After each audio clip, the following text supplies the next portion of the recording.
So napakaganda po. May pang ilang taon nyo na sisimbang gabi dito? Pangalawa, pangatlo? Third. Oh, simula na nung start si Father John, nagsimula na rin ng simbang gabi.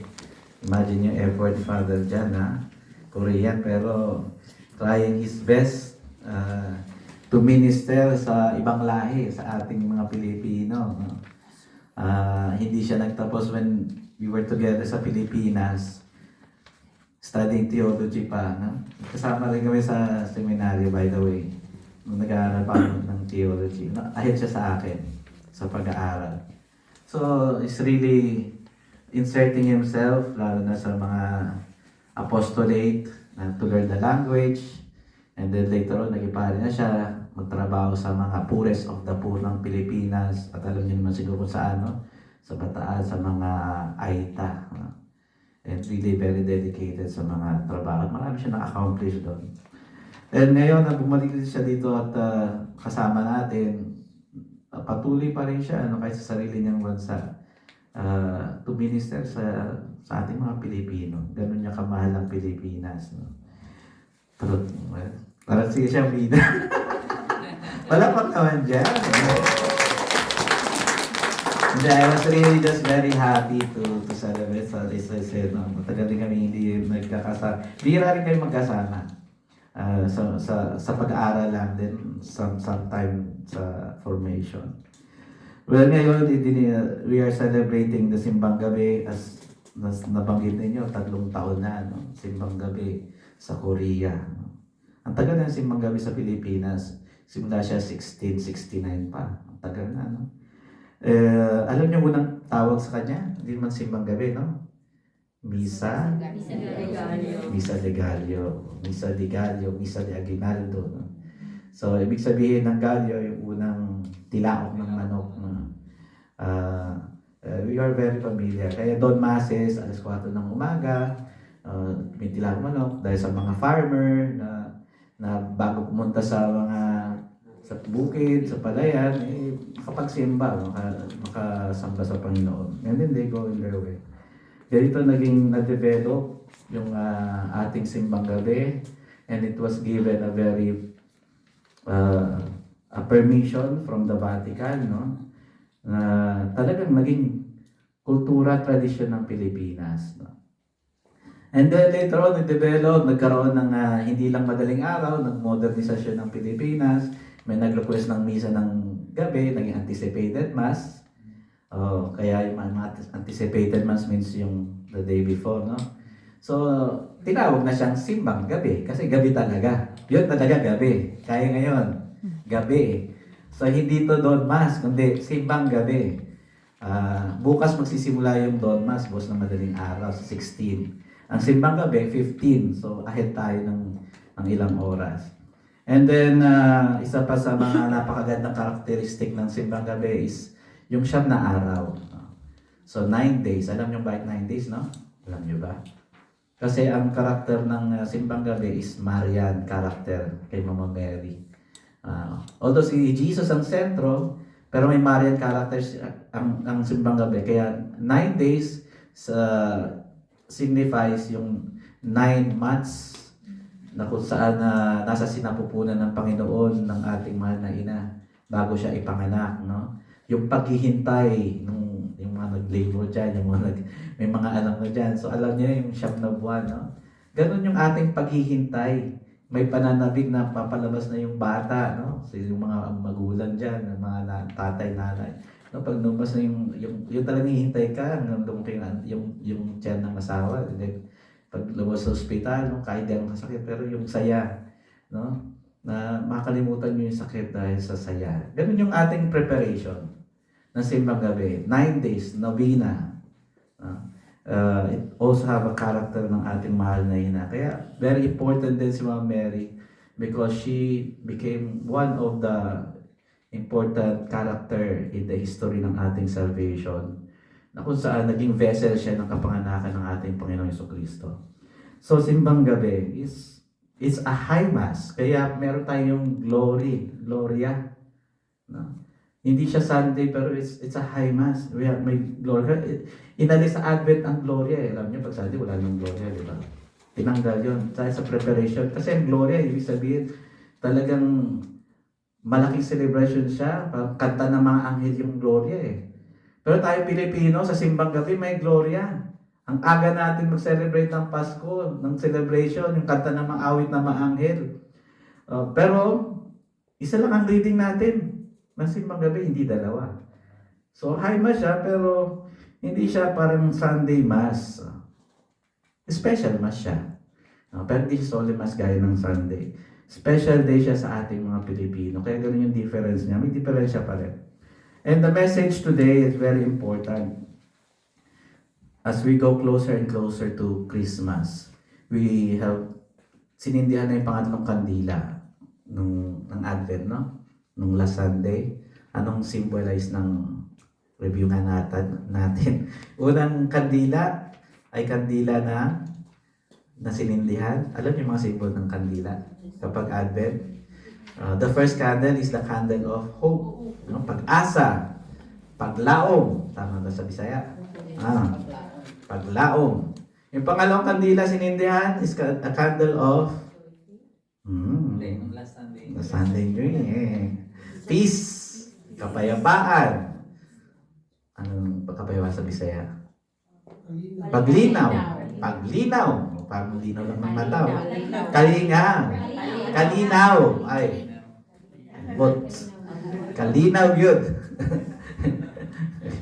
So, ang kalinaw, yung kapayapaan. And then the third, yung palapit na. Yung, kaya naging iba yung kulay. It's the candle of joy. Dahil palapit na palapit. And then pumasok na ang simbang gabi after the candle of joy. Normally the 16th, 15th, close to Christmas, almost very close. Sinisindihan kasi mas more closer na yung ating preparations. More vigilant dapat tayo ang mensahe sa atin. And more joyful in praise. More vigilant in prayer, more joyful in praise. Maging mapaghanda, no, sa ating, lalo sa ating pagpreparasyon, at maging masaya sa ating pagsamba, no? Kaya yung kantang Halina Jesus, dapat maging masaya na. Halina Jesus. Dapat masaya. Halina Jesus, halina. Ganun na dapat yun, no? Parang, may tagal natin hinihintay. So, ang magandang mensahe pa nito, yung ating mapagbasa ngayon. So, yung promise ng Panginoon. As the theme also of our novena, promise. Pangako ng Panginoon. Tanging ang Panginoon ang nangako na hindi napapako.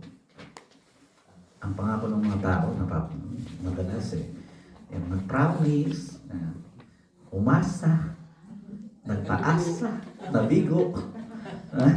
Maraming umaasa. Mga hope, no? Nagpaasa sa atin. Pero tanging sa Panginoon, alam nyo, the promise fulfilled. Ito yung sinasabi sa first reading today.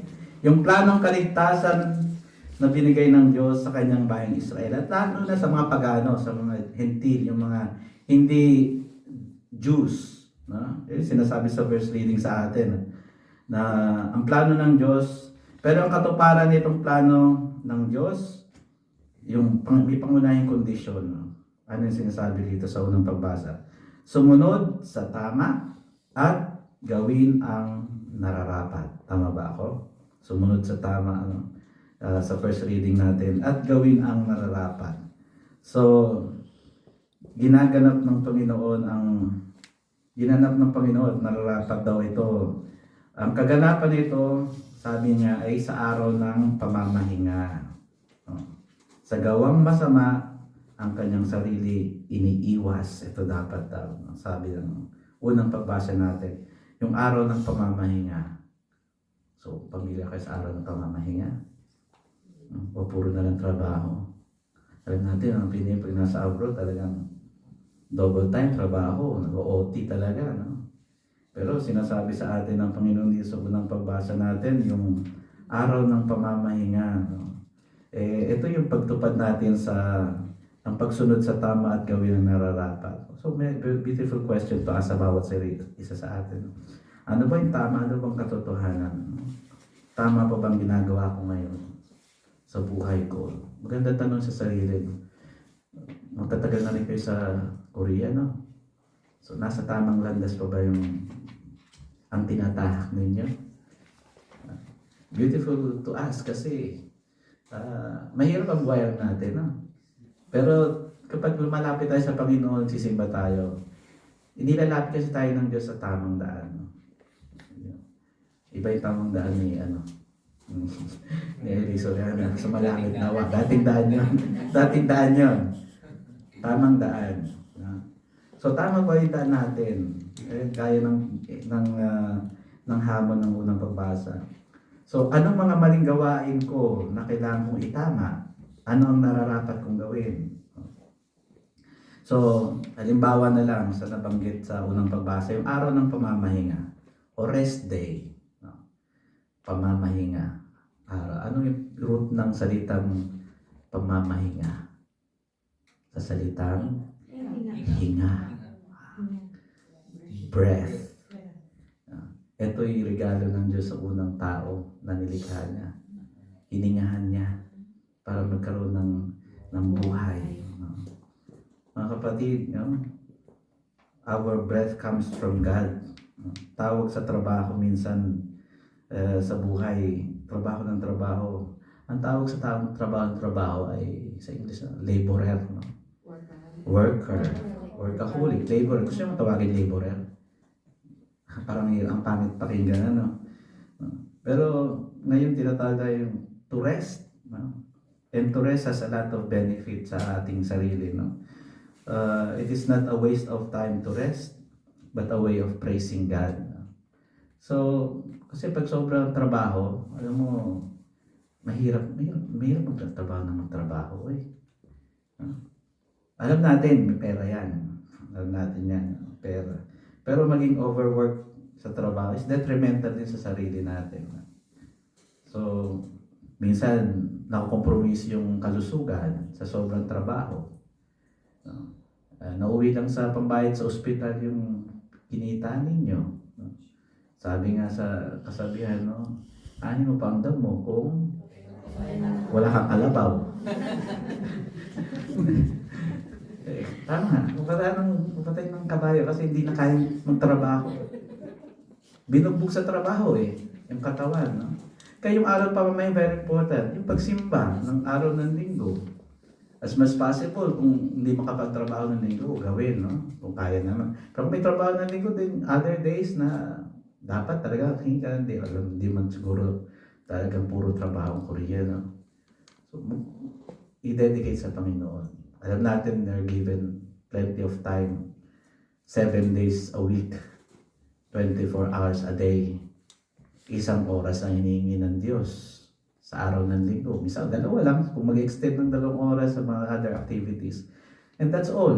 The rest, trabaho ka, sige. Hanggang kaya.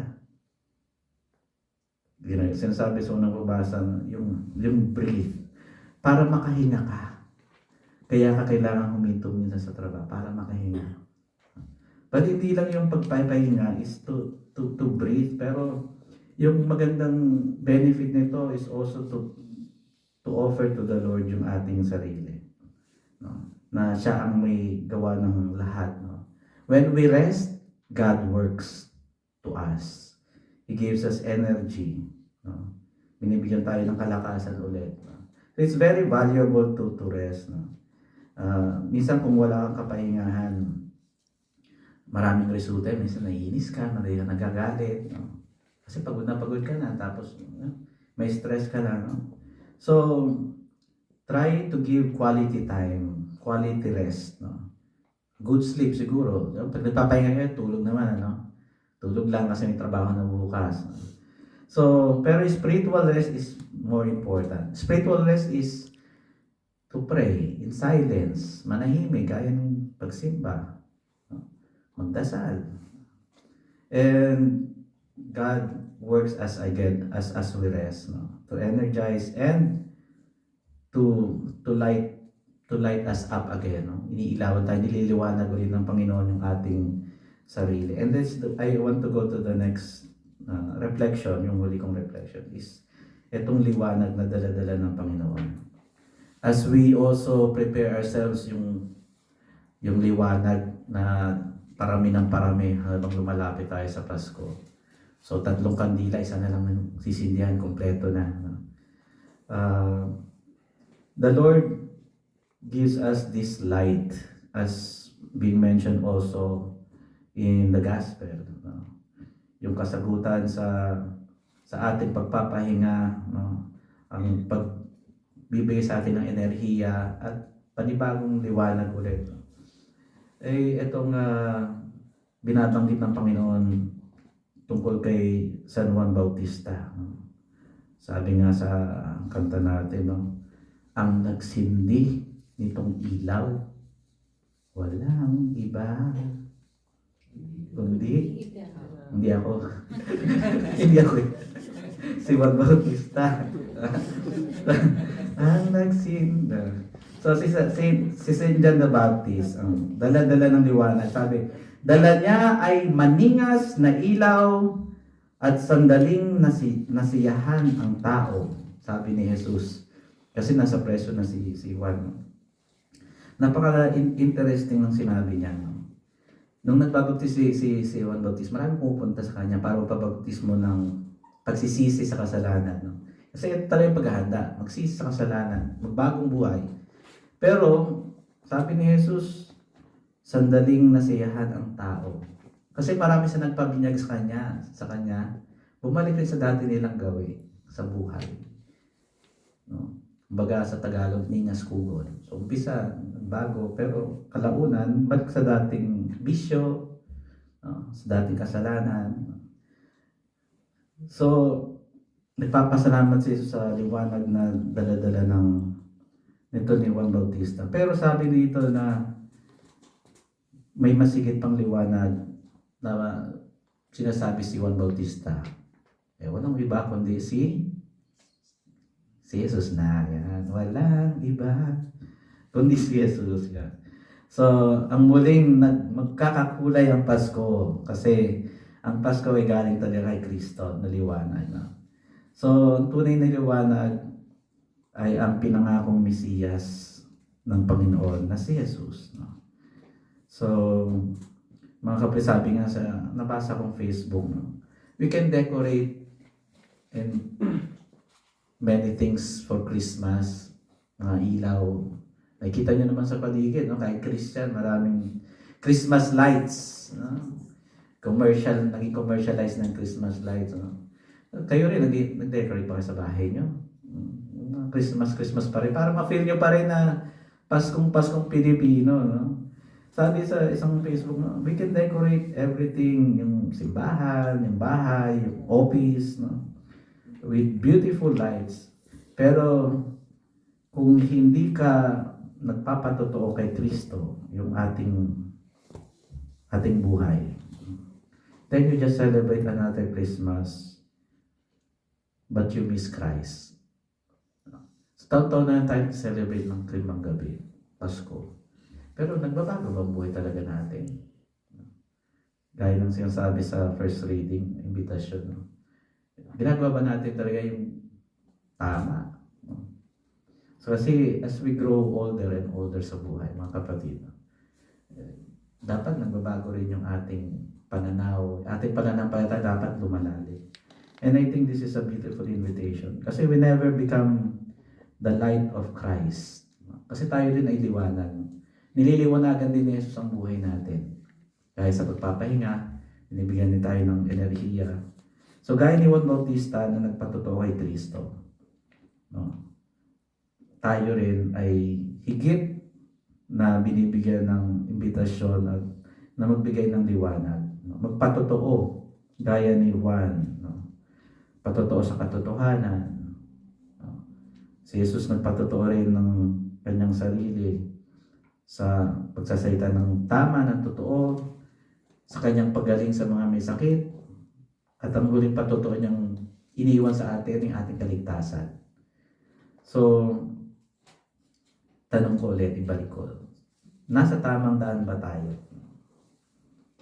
So, nasa katotohanan pa rin ba yung ating sinusunod? Yun ay kung malinaw sa atin ang katotohanan. So dala pa rin natin kagalingan. No? Pag nagsisimba tayo, may hatid ng kagalingan yung pagsisimba natin. Healing mass din ang every mass. Kung alam nyo lang. Hindi na kayo nag-worship dito. At nag-o-offer. You're offering yourself. At the same time, the Lord heals you. Bodily and spiritually. May dalang kagalingan ng pagsimba. No? Kaya yun yung kapahingahan natin kasi pinapagaling tayo ng Panginoon. So, sa dami na ng ating sineselebrate na simbang gabi taon-taon, this first day, let us ask for the grace na of the knowledge of the truth. Lagi tayong maliwanagan ng katotohanan ni Kristo sa dami ng mga peke at mapanlin lang, no? Fake news, lies sa social media, sa kapaligiran, no? Sa mga marites yan, mga marites na yan. Mga marites, wala rin yung katotohanan ng Muslim na narinig natin, no? Ang dami, social media, no? Ang dami mga fake news, lies, no? So, magdasal tayo ng grasya ng Diyos na bigyan tayo lagi ng kaliwanagan. No? So, nag-overtime ng demonyo ang mga fake news. Pero, alam natin ang Panginoon ay kumikilos din. No? So, sana hindi tayo madaling maniwala sa mga kasinungalingan. No? So, hingi natin ng grasya ang mga bagay na ito. And also, sana maging totoo tama lagi ang ating kinikilos, lalo na sa paghahanda natin tuwing araw ng Kapaskuhan. And the best preparation bilang Katolikong Kristiyano for Christmas is ang panawagan din ni San Juan Bautista, repent, pagsisisi sa kasalanan. Yun lang talaga naman. Pagsisisi sa kasalanan at pagbabagong buhay. Hindi naman nababago yun, mga kapatid. Minsan kinakalitaan lang natin. So hindi na mapapatumpik-tumpik sa mensaheng dala-dala. Kung gusto niyo talaga maging maliwanag ang buhay ninyo, you have to change your lives kung may mga maling direction tayo sa buhay. Tama natin. Bagong buhay, kasi nga bagong Pasko, bagong buhay, bagong taon, bagong buhay. Laging mensahe naman niya ang Kapaskuhan. So let us spread light by being the light. But first of all, let us also remove the darkness inside us para laging mabuhay tayo sa kaliwanagan at kaliwanagan na dala-dala ni Kristo. Siya nawa. Magsitayo tayong lahat.